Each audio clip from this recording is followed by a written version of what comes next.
नमस्कार मंडळी। तर आज आपण गणपती बाप्पाच्या प्रसादासाठी फक्त 10 मिनिटांमध्ये बनून तयार होणारे बिनपाकाचे मौसूत असे लाडूची रेसिपी बघणार आहे। अगदी पेढ्यासारखे हे लाडू बनून तयार होतात। अजिबात कोणतीही पूर्वतयारी करण्याची आवश्यकता नाही आहे। झटपट बनून तयार होतात आणि तोंडात टाकताच विरघळतील अशा पद्धतीचे हे छान मस्त खुसखुशीत असे लाडू बनून तयार होतात आणि तसेच हे लाडू खूप जास्त पौष्टिक सुद्धा आहेत। चला तर मग जास्त वेळ न घालवता रेसिपीला सुरुवात करूया। लाडू बनवण्यासाठी या ठिकाणी मी 1 वाटी एवढी फुटाण्याची डाळ घेतलेली आहे किंवा याला डाळवं सुद्धा म्हणतात।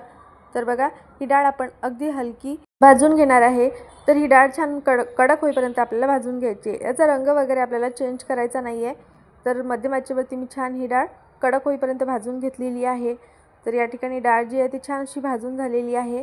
आता ही डाळ आपल्याला पूर्णपणे थंड करून घ्यायची आहे। तर मी अशीच कढईमध्ये सोडून दिली होती। आता हे डाळवं जे आहे ते पूर्णपणे थंड झालेले आहेत।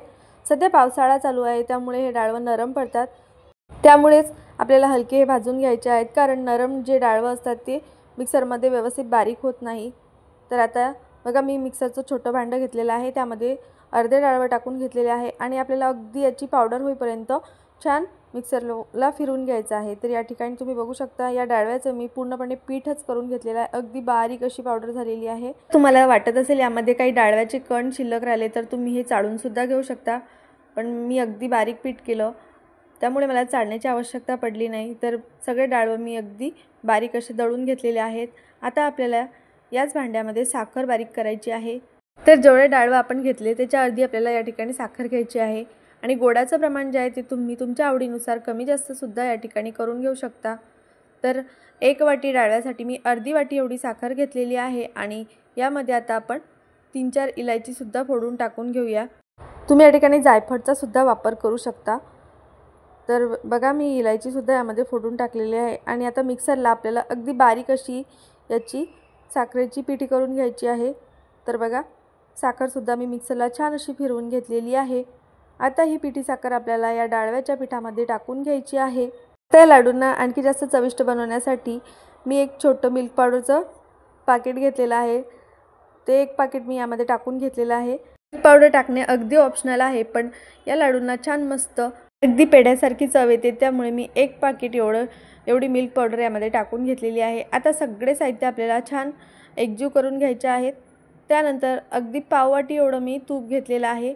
तूप आपल्याला वितळून घ्यायचं आहे आणि थोडं थोडं करत यामध्ये तूप टाकून आपल्याला मिक्स करत जायचं आहे। तूप आपल्याला कडकडीत गरम वगैरे करण्याची आवश्यकता नाही आहे। मी अगदी फक्त तूप वितळेपर्यंतच गॅस चालू केला होता।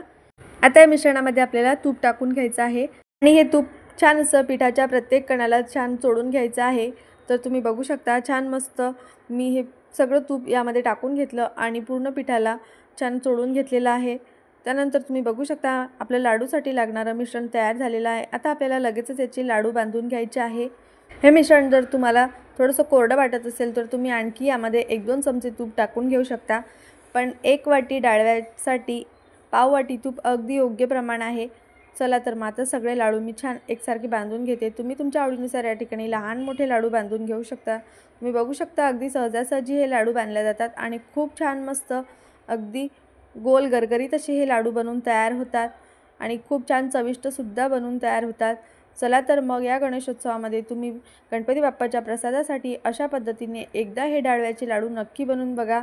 अतिशय सोपी रेसिपी आहे आणि झटपट बनवून तयार होतात।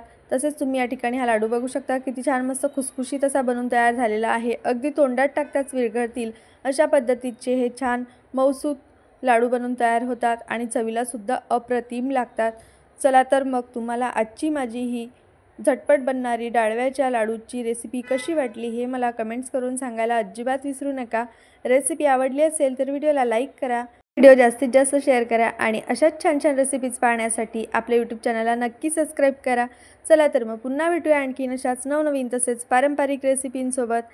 आणि आजचा हा व्हिडिओ शेवटपर्यंत बघितल्याबद्दल धन्यवाद।